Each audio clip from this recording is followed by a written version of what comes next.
Hey there, hi, welcome to the channel. I am Garrett, and in today's video, we are talking about 7 dated pieces of decor you have in your home that are haunting it. And no, I don't mean that antique you bought that's possessed by the ghost of a Victorian child that likes to mess around and move all of your decor. I'm talking about some dated home decor pieces that we can let go of, we can elevate, and we can upgrade. Now, the first piece we have to talk about is actually that big recliner sofa. You know what I mean, the real tall one with a big back. And I never thought I would give you this opinion, but I have been suggesting, sharing, maybe recommending to some of my clients as of late when they have these big recliners that there's actually some really elevated forms of reclining sofas now that have elevated headrests, like the headrests come up. I've talked about this before, but I recently met with a client who moved into a new home with a spectacular view, and we had our virtual consultation together. Her daughter was also there. Her granddaughter was there, but I think she was mostly just there for the vibes. We were talking about this sofa she had. She said, it's so big, it just feels like it doesn't fit the space. And I said, the footprint of it is actually perfect for this living room. It's that big, tall back on it just wasn't elevating the space. It wasn't helping. It wasn't bringing in any more light. It wasn't letting us see the view anymore. So I said, why don't you look for a recliner that has, you know, reclining headrests on it. And that way it's lower and we feel more open in the space. So these big recliners with the taller backs on them, let's not have them floating in the middle of a space. Let's have anything that's tall like that with its back against a wall, because that's what's really going to hold your space back and prevent it from looking more open and larger. It also blocks light from passing through the space, and it just stops our eye from being able to move past it. So if you have one of these, go for it, okay? If you love it, you need it, wonderful, that's great. Like I always say, it's not just about what a designer tells you to do or somebody online tells you to do in your home. It's about what will actually get you in that space and using it. So do what you have to do, but let's work to elevate it as best we can without having to compromise. Now, the next dated piece of home decor you have that is haunting your home is all of your wine-themed decor. And I would also extend this to include wine racks, like furniture pieces that are wine racks, because we don't need wine decor. Like, if you like to drink, you like to drink, okay? You don't have to shout it from the rooftops, okay? Like, just invite the people over and have the glasses out. We get it. If you wanna have a quirky little sign or something like that that is funny or makes a joke, like, okay, like I love humor, I like something that's funny, like a little quirky thing, that's cool. But I don't feel like we need to have like wallpaper borders that are grapes, and we don't need to have like I lived in a Tuscan style home that had a painted mural on the backsplash of the kitchen that was like a wine bottle being poured into a glass, immediately ripped out, immediately. There's just no reason for it. Like, if you like to drink, you like to drink. If you like the wine, you like the wine. Okay, we get it, 10 out of 10, good for you. But we don't need to have the wine decor everywhere, okay? It's kind of a little dated. It's giving, I live in a Tuscan style home, but I really just live in a Tuscan style home because I like wine. You know, listen. Don't act like you're not like the rest of us, okay? We know you just get the box of wine at Costco. You probably don't need to have a big wine rack in your home, okay? Like if you live in a mansion, okay? A mansion, darling, invite us over. And you wanna have a wine cellar, that's a different conversation. If you just have a big kitchen, you want all of the appliances and the gadgets and we're gonna have a wine fridge, that's a different conversation. But like, just to have a wine rack that's kind of sitting out holding a bunch of bottles of wine, maybe you're a wine collector, but it also looks like you're a dust collector, because that's what this is. But the whole wine vibe is not decor. Alcohol bottles are not decor. Wine-themed decor, I wouldn't even go as far as to say it's decor. I would just say it's stuff. I would say it's an homage, I guess, to a good time, and I love that for you. Yes, it may be 5 o'clock somewhere, but I mean, do we have to have it on display at all times? No, we don't. Now, if you are looking to get away from your haunted and dated decor and you need some design opinions on what you should do instead, what's gonna elevate your home, or you're looking to do a renovation, buy some new furniture pieces, I have got the answers for you. You can always book a one-on-one design consultation with me where I can look at your space and I can kind of share some of my takes and opinions on it and what I think would help elevate it and just make it better, more functional, more usable, and more beautiful and aesthetic. So be sure you check out the link in the description box down below or go to intro.co/. youtube.com/GarrettLeChic. Now, another piece of dated decor that you may have in your home, and it might be time to say goodbye to because it's unknowingly letting some spirits in, is your platform bed.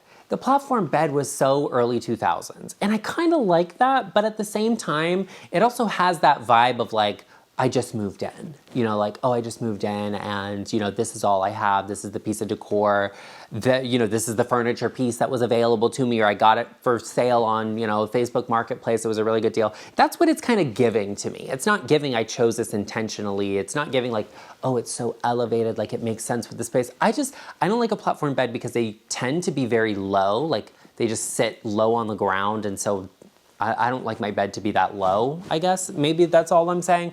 But also, if you have that platform bed, you're gonna have to have nightstands that are a little lower to accommodate it as well. And it's all just really low to the floor. If you can't get off of a low sofa, how are you gonna get off the low bed? You rolling out of it onto the floor and then you're crawling or something? I don't know. Doesn't make sense to me. I also don't really love the look of the really low nightstands because you have to match the scale of that in terms of the height of the lighting on those nightstands. So are we getting really small lamps or are you gonna get really tall lamps? No, you can't get tall lamps. Maybe you could mount a sconce on the wall, a plug-in sconce. That could kind of work for you, or you could maybe do a pendant light, but that's a big commitment, putting lighting in the ceiling to be nightstands. I don't personally like that so much. The platform bed, yeah, I mean, it kind of has a slight mid-century vibe, but it more has like a freshly moved in, out of the dorm, into a loft apartment feel to me, and I think we can do better than that. Now, the next dated piece of decor you have in your house is actually gonna be the cloud sofa.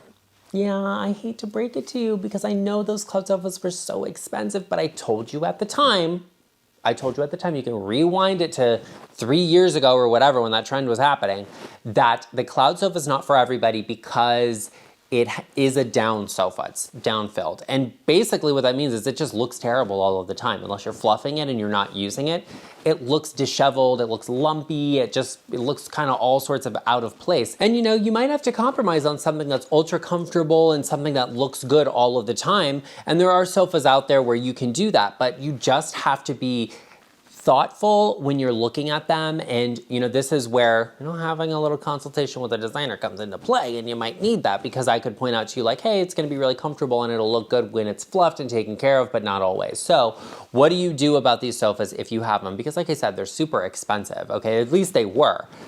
You know, I mean, you could potentially try and resell it or something like that. But also, what exists are furniture repair people, and you could have the inserts on the cushions changed out, so that way they have a little bit of like a foam core to them that's maybe wrapped in down, and that way you get the best of both worlds. And I would personally recommend checking out a sofa, like in person. Don't be the one that just buys it online and hopes it's gonna be good, because it might not be. You need to check it out and see, like if I sit on the sofa and I get up, what does it look like? And that may not be that exact piece, but something in the same style or niche of it. I personally like a sofa that maybe doesn't have cushions, that's actually just fully upholstered. That way I know it's not gonna be just disheveled when I get up. Okay, like that's just the reality of it. It's got a lot of cushioning to it, and that's kind of why I chose the sofa I did. We just don't want it to look so messy and so like, you know, just out of place. Like it's gonna look like you've been sitting on the sofa for a couple of weeks, with it being a fully down sofa that's not fluffed. You don't want that in your home. This piece is a little bit dated and it's haunting your space. And when I say haunting, I don't mean, you know, the ghost of, you know, your ancestors watching you eat a bag of chips on the sofa. I mean that it's holding it back. It's giving us something from a specific time period. Like, yeah, this was a really trendy sofa and a lot of people really liked it. Design has kind of moved on. So if you get a trend, it'll probably look dated relatively quickly, and then you'll be wanting to move on from it because maybe people were just thinking about how comfortable it was, not how it actually looked in the space. Now, I always advise that you kind of avoid trends, or you at least wait them out. You wait like a year on them to see if you like them before you can add one to your space and take advantage of that. But you may have missed out on that if you weren't a part of our GarrettLeChic family and subscribed. So I would recommend you correct that egregious mistake by joining us, becoming a part of our GarrettLeChic family. We would greatly appreciate if you hit that subscribe button and joined us, and share with us what's one trend that is really popular right now, or has been, that you're so glad you didn't add into your home and into your space because, ooh, it's a mess now, it's haunting everyone else's homes, but not yours, lucky you, I would also greatly appreciate if everyone could take a moment and give this video a like. So the next piece of home decor that is haunting us, that is making your home look a little dated, is actually your glass top dining table. Oh, yeah. Yeah, it's not doing what you think it's doing. I mean, it's doing something, that's for sure. You all know this. I don't love a glass-topped piece of furniture, like a coffee table, side table, dining table. Some people really love them, but I'm just not the one. I don't want to have that glass piece there because it's just gonna catch everything. It's gonna show every speck of dust, every smudge, every mark on it. And you know, if you have like kids, they're gonna be touching all under the table. So now the bottom of the table is a mess. It's a mess. And you have to clean that too. So do you just get upside down under the table and scrub it from down below? Or do you flip the table over? Glass is heavy, okay? Tempered glass tabletop is heavy. What do you do about that? I don't like it. I don't like it at all. And I often have clients who will say like, I found this table, I love it, it's so beautiful, look at the base of it, it's so amazing. Yeah, but that's all you're getting with a glass top table, and you really can't see that once the chairs are under it. So I'm more concerned with what is the top adding into the space, because that's the bulky part we actually see.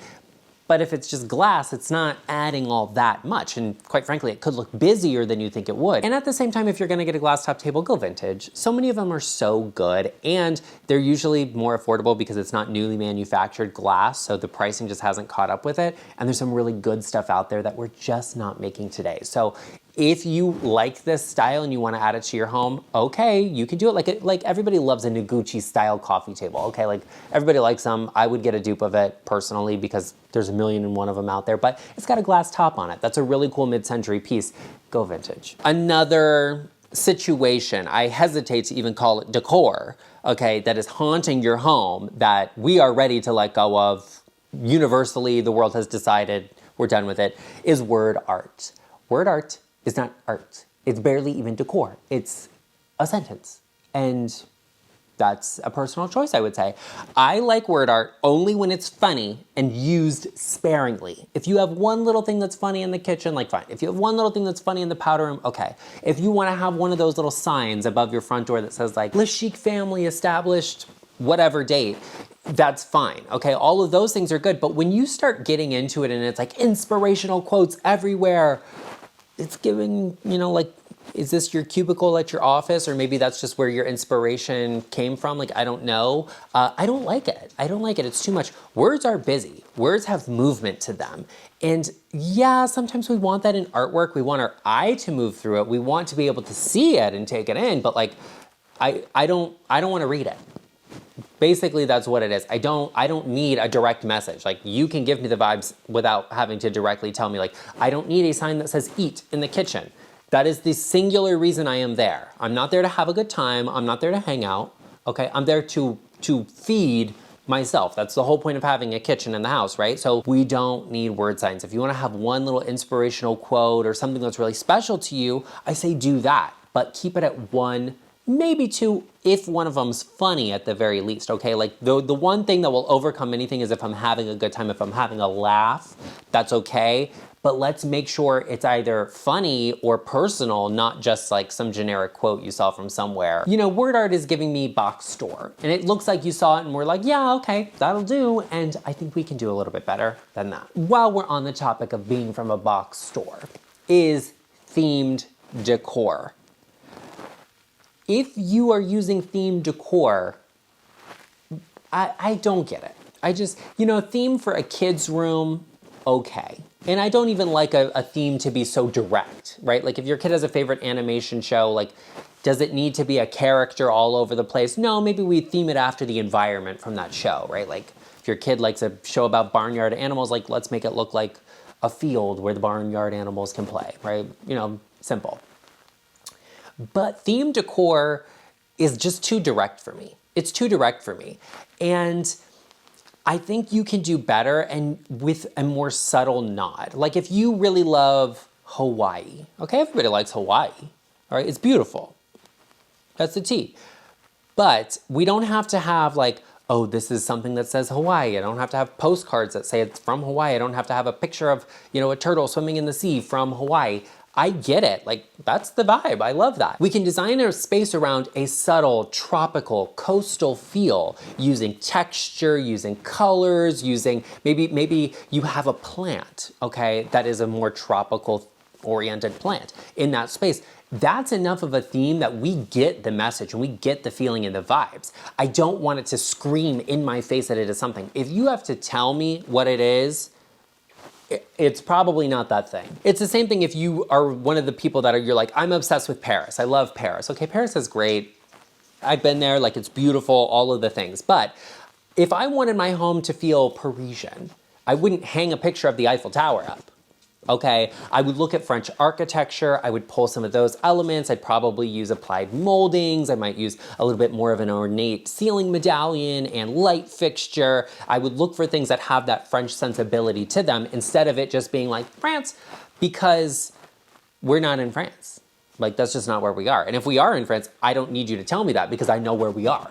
So we don't have to be so direct with a theme. I think you can really elevate things, you can make them beautiful with those subtle nods to it. Most locations have, you know, like a pattern or something that represents it or has a reference back to it. You know, like a hand-painted Spanish tile has a lot of color and vibrancy to it. Well, we can find a fabric that has a similar print to it, and it's going to make that reference more clearly and more authentically and less obnoxiously, let's just call it what it is, than having a picture that says Spain or like, you know, a picture of like an iconic Spanish moment or something like that. We can do some of those things that are a little bit more subtle, a little more refined, but much more elevated. Well, there you have it, everyone. I hope you enjoyed this video. And now that we've talked about some of the things that are haunting your home, let's talk about 7 things you're doing to your home that are making it look dated that maybe you don't have to get rid of them, but we can tweak, we can change, and we can elevate. Be sure you check out that video right over here, and I will see you